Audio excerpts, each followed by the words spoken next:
Sa pagpapatibay ng sektor ng kalusugan sa bayan ng Mauban, Quezon, nagsagawa ang mga kawani ng lokal na pamahalaan ng Mauban ng libreng medical mission sa pinagsanib na puwersa ng mga kawani ng Municipal Health Office ng nasabing bayan at ng Quezon Power Limited. Matagumpay na isinagawa ng mga ito ang nasabing aktibidad sa mga residente ng 8 barangay.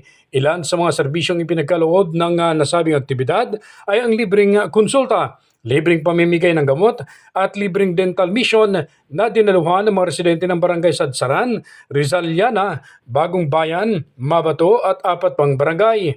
Lubos naman na nagpapasalamat si Mayor Erwin Pastrana sa mga patuloy na nakikiisa sa pagpapalakas ng sektor ng kalusugan sa kanilang bayan.